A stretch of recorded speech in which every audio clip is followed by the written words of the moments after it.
Dothan United is hoisting a trophy for the first time ever at the end of the 2025 season. Stay tuned for more.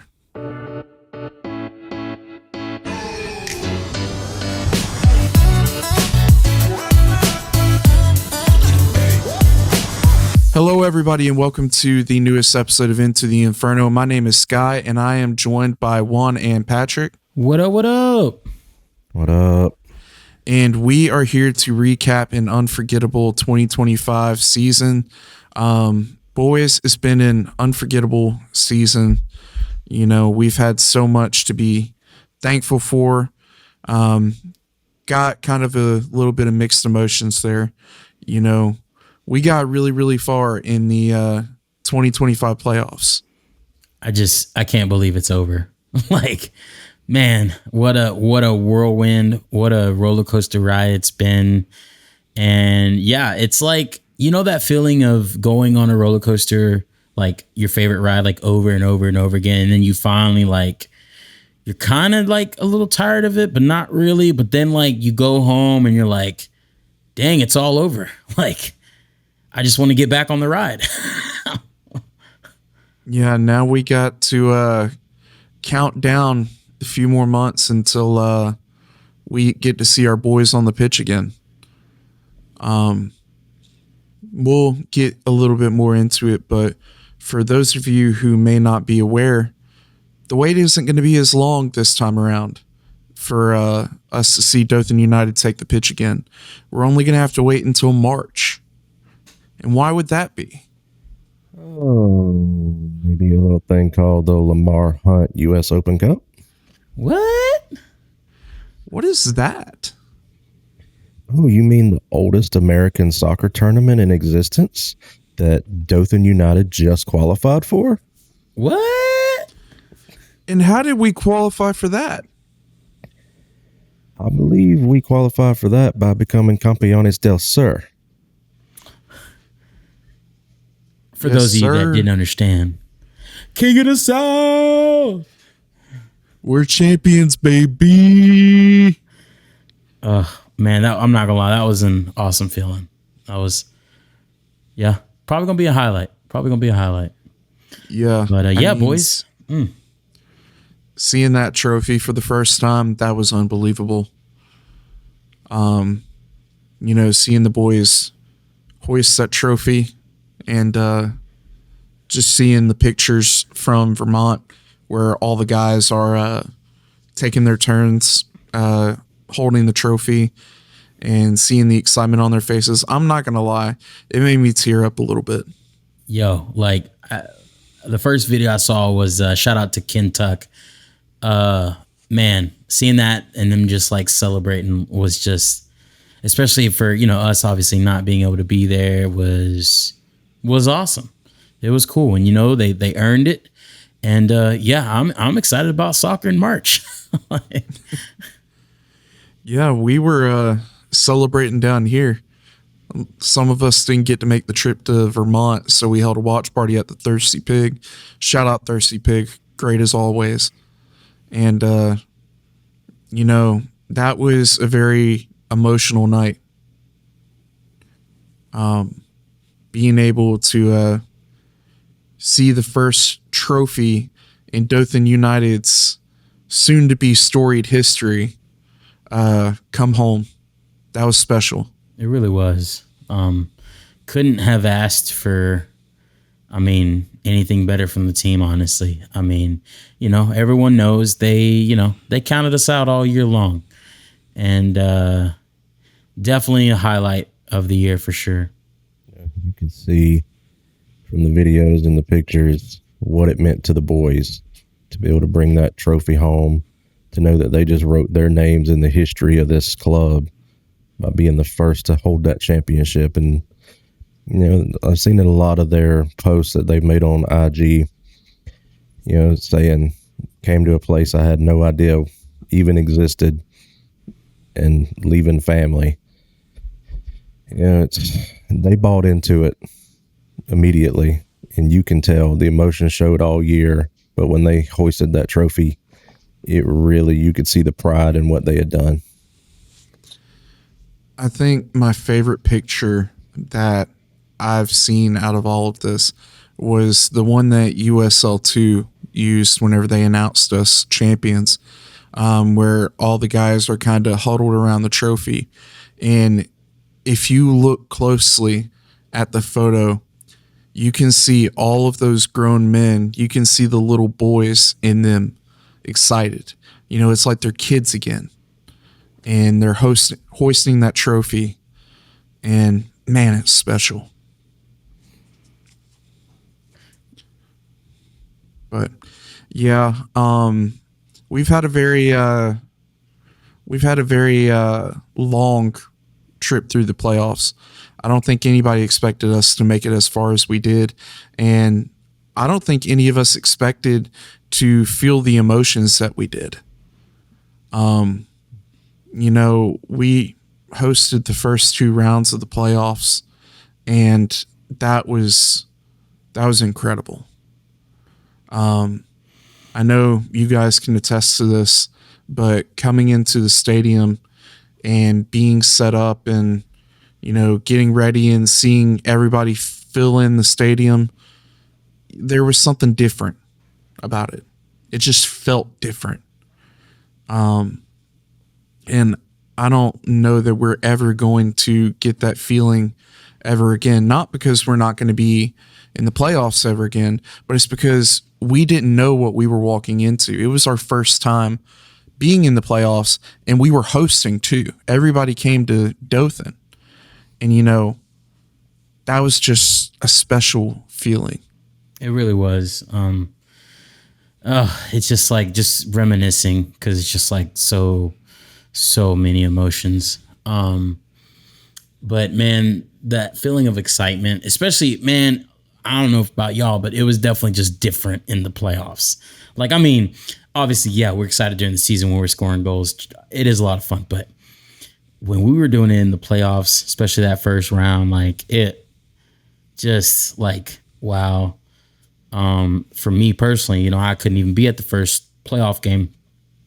And I'm literally sitting on a road trip watching it on my phone in a car. And like when we finally scored, it was just like, wow. Like I was just excited because I'm like, oh, I get to see the team Sunday. But yeah, man, like it almost felt like a dream, honestly. Like even looking back, it because it felt like it happened so fast, and it technically does because the season's over literally a 2-month span.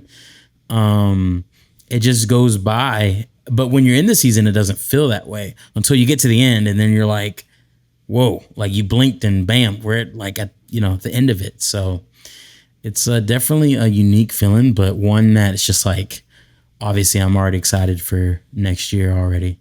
Yeah. I mean,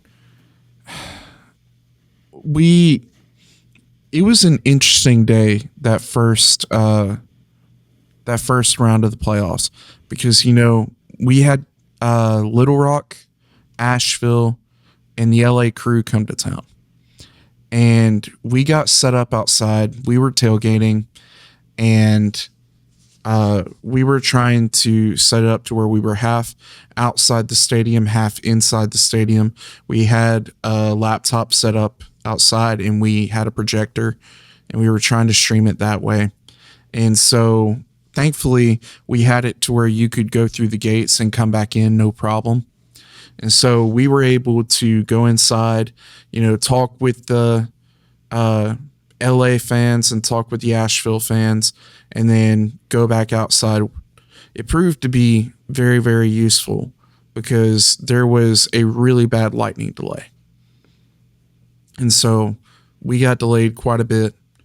And we also went in there. We expected Asheville to just completely handle the Crew. I think that we all kind of expected that, but that's not what we got. No. Asheville did not look like Asheville on that pitch. Or maybe they did. maybe they did. You know, maybe they were over. Maybe we were underrated. They were overrated. You know, maybe that was the thing. There is very much a division of power in USL2. where the good teams are really, really good and the bad teams are really, really bad. And so like there's some outliers that kind of sit in the middle, but mostly in our division specifically, we have some teams that aren't really the greatest. And so whenever you play them all year and you beat up on them all year, and then you make it to the playoffs and you have to play a really good team, then you're kind of in shock. You're like, oh no, what am I walking into?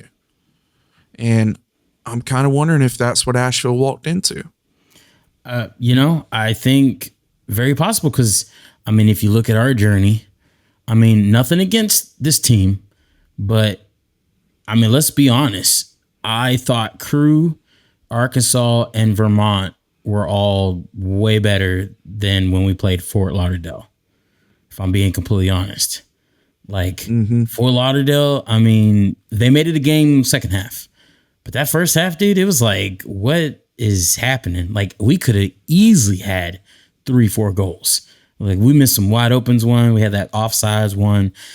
And it just kind of like, is their division a little bit weaker than, some of the others? So I think you're hitting it right on the nail, Sky. Like, it just kind of goes to show, I think it goes to show two things.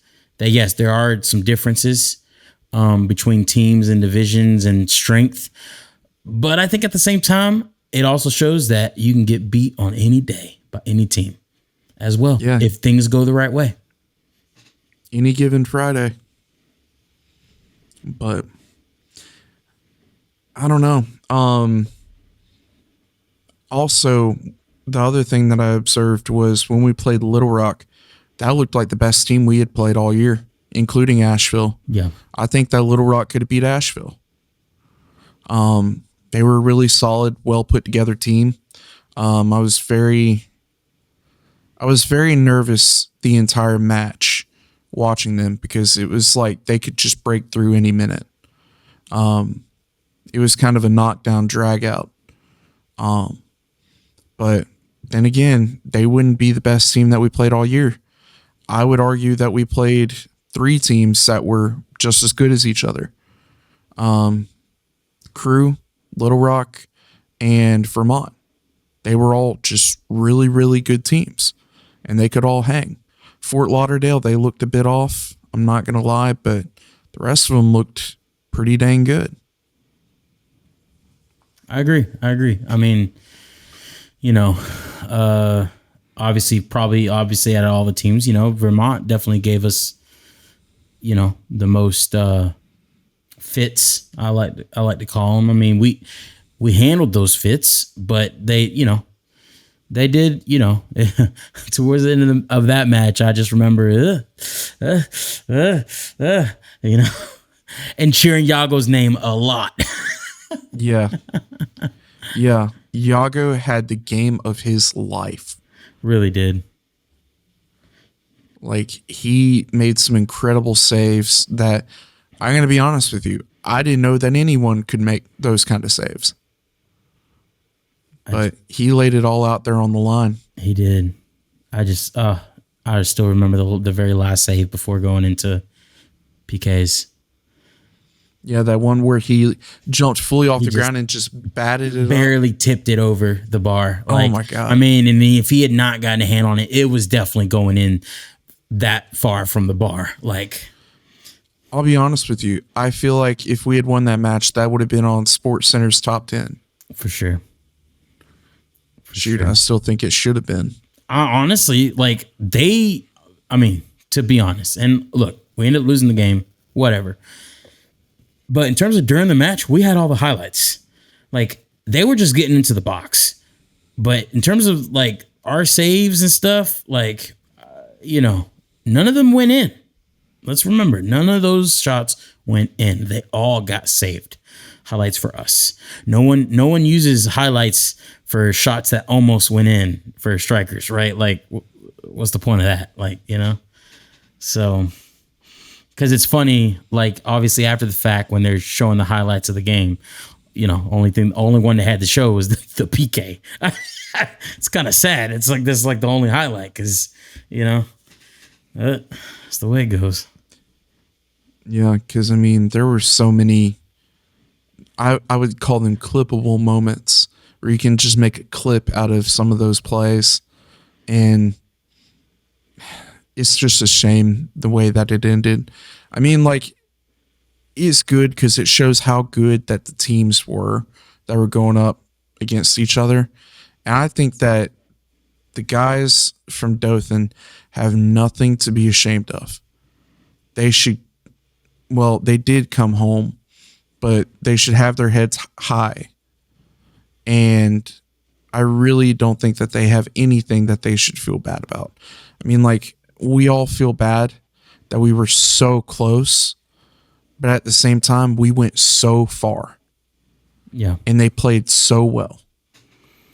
Yeah, and I mean, with everything practically stacked against them, I mean, man, that's a long trip they had to make to Vermont.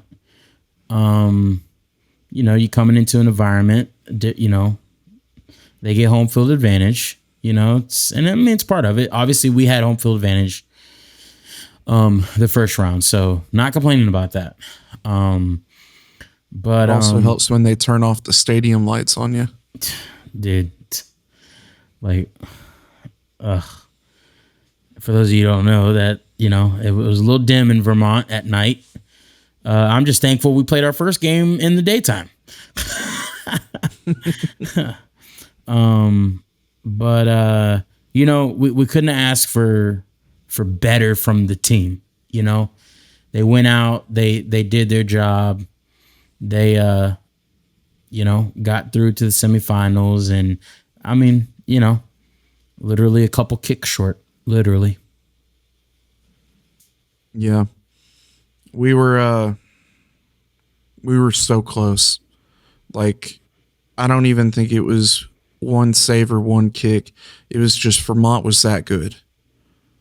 We could have made, like, play here, play there, but that's just how the game goes.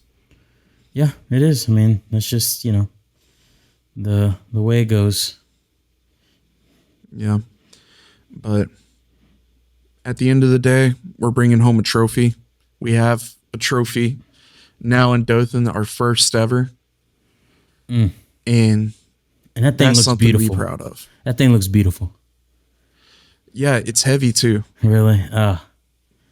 Like, it's we need to make sure that they get to bring it out to some events and let people kind of see it and feel it. It's sturdy. I was afraid of messing it up or something like that, but no, it's sturdy, it's heavy, and it's beautiful. But that kind of leads into the end of the year party that we had. It was a beautiful moment where we gathered some of the people together who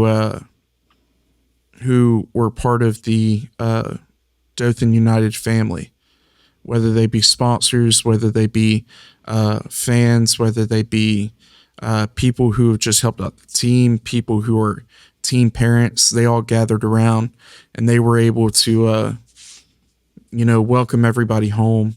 And I felt for the guys. You could tell that it frustrated every single one of them, the way that the season ended. But I mean, I'm hoping that by the time this comes out, that they've all started to be proud of what they did. Because we can go on and on about every single guy on this roster, and we can talk about how they made an impact to the team. Absolutely. And they should be proud of themselves, and I know that everybody in this city is proud of them. There's not a single player on the team that, like, I go back and go, they could have done more. They could have done this.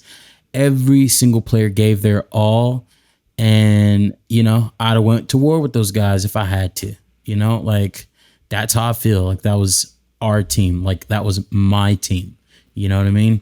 They fought. They always hustled. Like, I loved our team so much. They never were like moping around, walking. Like, they got upset when they didn't score 5 goals. You love to see that, and the grit and the fight. And that just also speaks to Coach Carl and the whole staff of, the players, the type of players they went after. And I mean, look, obviously they knew what they were doing. They knew the type of players they wanted to hear, and it worked. Y'all, champions of the South. We got into the semifinals. Like, it was awesome. Yeah, and to be doing it in our second year of existence, I don't think a lot of people realize kind of where we've been. Was it March of 24 that the team crest and coaching staff got announced? Yeah, it was. They got announced, and then 2 months later, they're playing soccer in a team that was very purposefully put together, but also just kind of thrown together at the last minute. They didn't have any time to mesh with each other.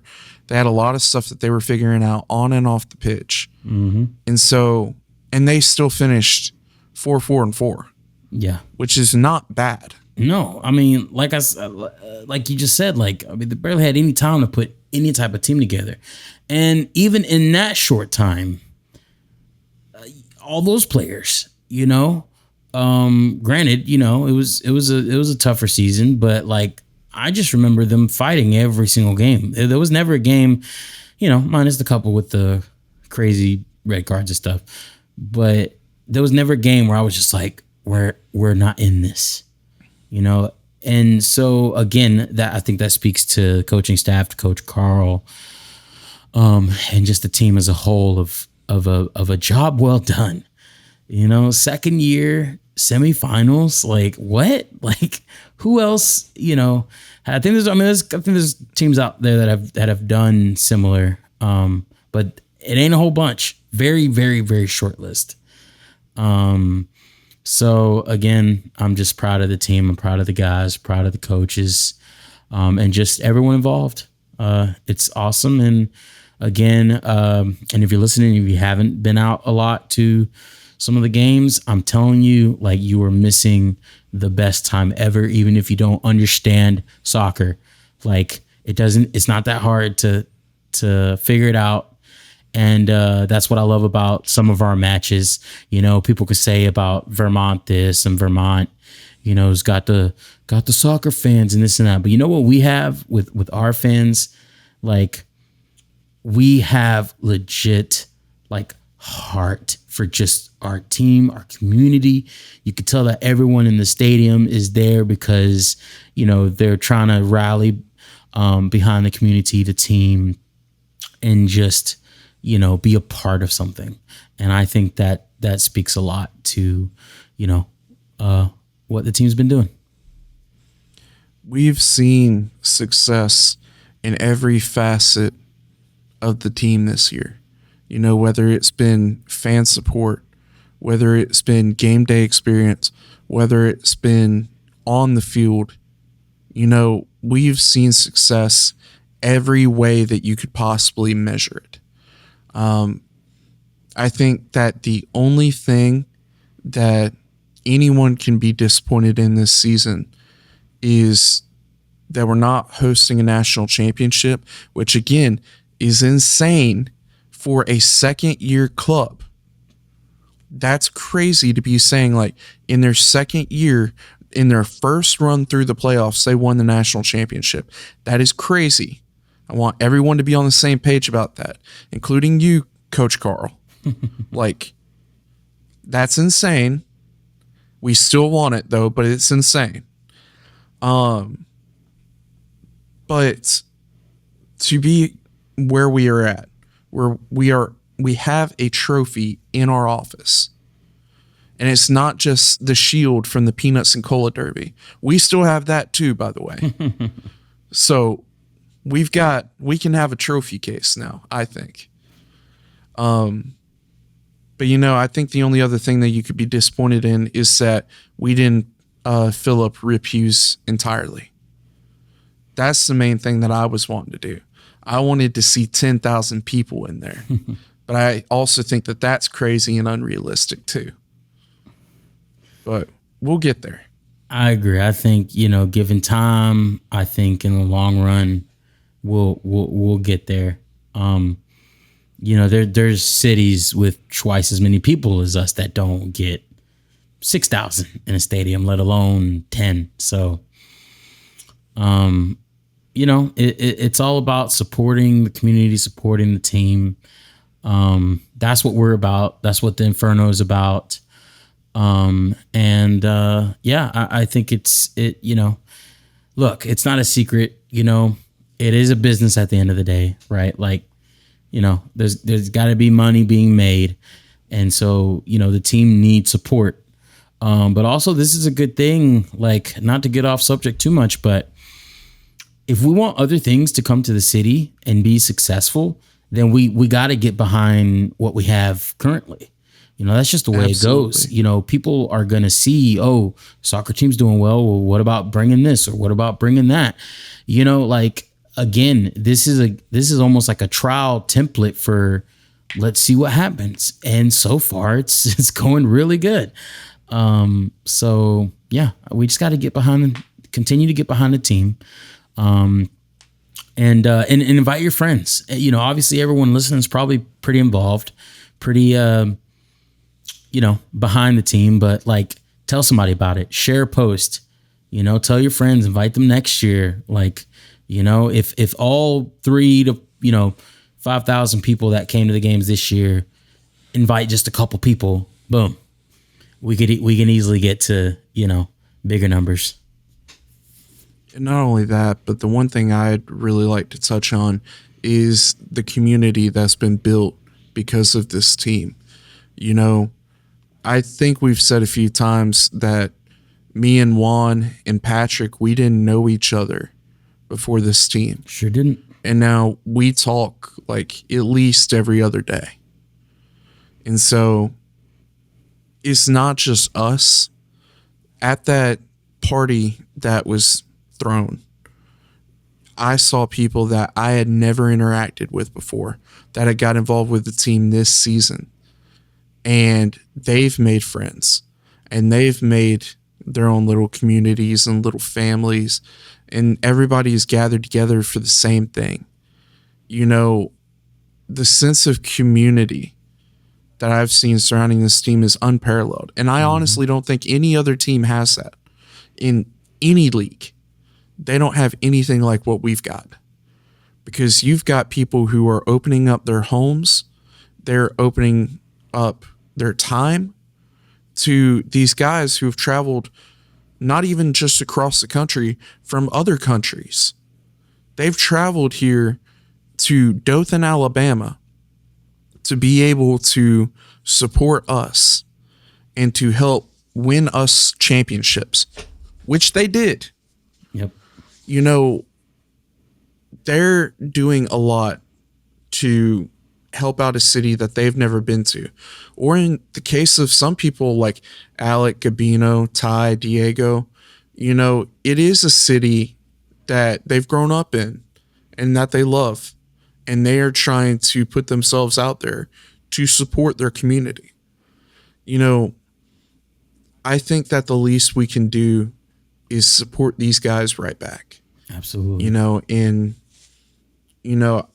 We've heard from the players how much us being there at matches or us being at random events, it matters to them.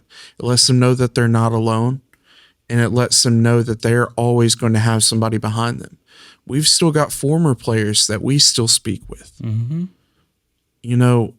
And this is something that is not just open to us, it's open to everybody. All you have to do is just come up and start talking to people. That's it. We're not a very exclusive bunch. But it's crazy. And I feel like this group is really close. It's the closest I've felt a team be so far.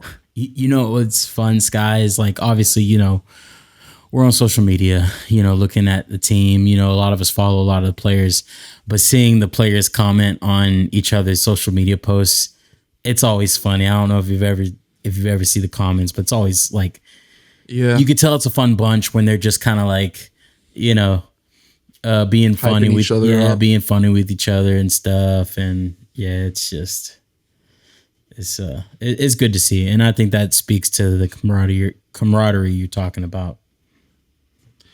And that translates to the pitch. I really think that if it weren't for that, we wouldn't have made it as far as we did. And I'm going to steal some notes from Coach Carl. Thank you for doing my research for me, Coach. I appreciate it. He rattled off some statistics at the get-together the other night that I really wanted us to touch on. We ended the season with an 84% win rate. We won 84% of our matches. That is crazy. Can't be mad about that. No, you can't. That is insane. We won over 3/4 of our matches. I mean, like, we can get more specific. We only lost 2. Yeah. Well, including the playoffs, we lost 3, but that one doesn't really count because it was PKs. Right. Over the 19 games this season, we conceded 7 goals. That boggles my mind. 7 goals over the entire season. That's crazy. And then going off of that, this is the one that got me. This is the one that I think that we should have a plaque made and put up in the office for this one. We were the only team in the country. Hear that again. The only team in the country out of 144 teams that conceded no more than 1 goal in a game. In any game. We never gave up more than 1 goal. That's crazy. It's insane. Like, that just shows how great our defense has been. And how great. No, all I was gonna say was that was another thing that was underrated was our defense. People never talked about our defense. People just talked about, we scored, but then we scored and we also held other teams from scoring as well. Our offense and our defense was both equally good. And I don't want to badmouth Iago and Jay, because they're phenomenal goalies. They've done great this season, and they've provided excellent outings. But they didn't really have to do a whole lot in some of those matches. They didn't do a whole lot. But when it came time, when it came time, they showed up and showed out. But the point I'm trying to make is that, a lot of times it didn't even get to them. Mm-hmm. It didn't get to them having to make a save or anything like that. It was just, we had a good defense. Mm-hmm. And man, I'm going to miss these guys next year. Me too, man. I'm going to miss them so much. Yeah. I'll say this. It has never made my anxiety feel any better at a set of matches than this year. Because I haven't had to worry in the slightest about our defense bending but not breaking. Yeah. I haven't had to worry about it. It's been nice, man. Incredible season. Just, let's be honest. The reason we, it's been a couple weeks since the season ended, and we very, very briefly thought about recording a week ago, but we just couldn't, because it just still felt like a, not because we're sad and this and that, but just because like just so many emotions. It's hard to, kind of put into words, honestly, like real talk. It's hard to put everything into words. But anyway, it was a great time. Yeah. I mean, you got to think, like, just over the past few weeks at the end of the season, we hosted playoffs for the first time. And then we all had a very emotional moment down on the field after the second round. Yeah. Where, we went around to all the players and coaching staff and people involved with the team, and we had them sign our TIFO. And that was very emotional. And then turn around and we host a watch party at the Thirsty Pig, and it's our biggest one yet. We had at least 100 people there. And shout out to Carrie Farrell again, owner of the Thirsty Pig. So they're closed on Sundays, and obviously we played the semifinal game on a Sunday. She did not have to open up, and she was more than willing. We didn't even ask, really. Like we were going to host it somewhere else.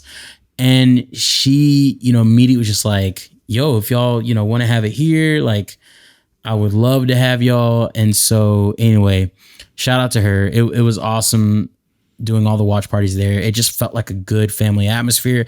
If you haven't been to the Thirsty Pig, I highly recommend you go out there. They got great draft beer selection from, different local breweries and, Southeastern local breweries, good food. So definitely just wanted to give her a shout out, for just being such a great about host. Those cheese curds. Dude, them cheese curds. I got them every time. And with the ranch.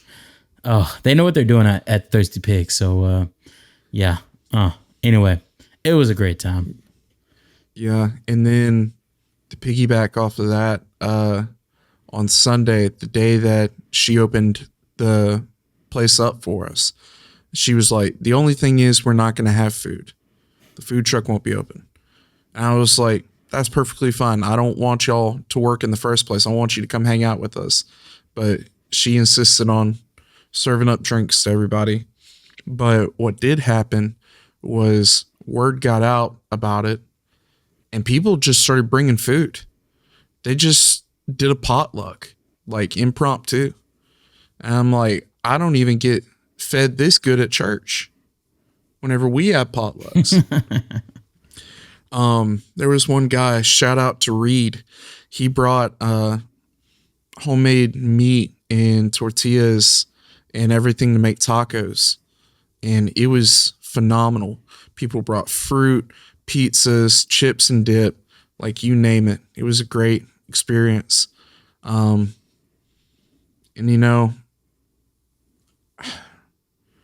it's just hard to believe it's over, man. It really is. It's hard to believe it's over. It's like, can we have one more game still? I mean, yes, March is coming, but dang, that seems like forever. Like, I mean, we got Halloween, Thanksgiving, Christmas, Valentine's Day, New Year's. I mean, it's too much in between. Yeah, and then we get to participate in the Open Cup. That's crazy. Like, for people who don't know about the Open Cup, I would say just do a little bit of research into it and let your imagination run a little bit wild with it. It is not outside of the realm of possibilities that Dothan United could be playing your Atlanta United, your LAFC, your Seattle Sounders, like those caliber of clubs. Dothan could be playing them. And, and even if we don't play one of those clubs, we could be hosting too, which would be cool. So either way, it's like, we either get to play one of these top dogs or, we might get to host. And so, yeah, it's going to be fun. Stay tuned. Yeah. And speaking of stay tuned, I I think that we should tell them a little bit about what we got planned in the off season. So as you know, Dothan United season is over. We don't have any matches to go tailgate at or go scream at opposing players at. So one thing that we've been trying to put a lot of work and a lot of thought into this off season has been, well, what now? And what we want to do is we want to keep the momentum going of what we've been building all season and building off of last season. And so what we're going to do is we're going to be shifting gears a little bit. We're still going to be doing the podcast in the off season, but we're also going to be reviving another supporters group in Dothan. I've already been talking with the organization, and we've had conversations, but we are going to be reviving the American Outlaws, the Dothan chapter. Yeah, buddy. So for those of you who don't know about the American Outlaws, if you know what the Inferno does, imagine it on a huge scale. We're talking tailgates, we're talking tifos, we're talking chants, we're talking beating on drums, we're talking everything that you can think of having to do with being a soccer fan. They do it for the United States national teams. And so what we're doing is we're reviving our local chapter. As you know, the United States, they keep playing throughout the year after Dothan's season is over. So what we're going to do is we're going to start watching United States matches at the Thirsty Pig. Yeah. I'm excited. And I'm excited too. It's a lot of fun. We're going to be bringing together soccer fans that normally don't have anything to do during this season, and we're going to be watching matches at the Thirsty Pig. We're going to be just meeting up with each other and keeping that good energy and camaraderie alive. And we're going to keep that going until Dothan takes the pitch again. And then we're going to be running the two hand in hand. And so, shout out again, the MVP, Carrie Farrell. Yeah. She's agreed to let us have watch parties at the Thirsty Pig. And it's going to be a good time. So if you, in fact, I know for a fact you haven't already because I haven't really pushed it a whole lot, but go follow the American Outlaws Dothan chapter on Facebook. That's where we're going to be updating everybody about everything. And then stay tuned to the Inferno social media as well. That's how we're going to keep a lot of things updated having to do with the Inferno. But don't think of it as we're abandoning one to do the other. That's not the case. We're running them hand in hand. They're going to be helping each other out. And so it's a great thing that we got going, and I'm very thankful for the relationships that we have built, and I'm excited about what's to come. More soccer for everyone. That's the goal. And I mean, it's like Juan said, even if soccer isn't your thing, just give it a try. Because to be honest with you, soccer wasn't my thing. Just a couple years ago. But if we want sports in Dothan to succeed, we've got to support all sports. And you'll end up falling in love with the team along the way. It's a good time. Even if you don't know anything about it, hey, we've got an entire off season to help teach you. But yeah, it's been a lot of fun. So I think that about wraps us up. You got anything else, Dad? No, man, just oh,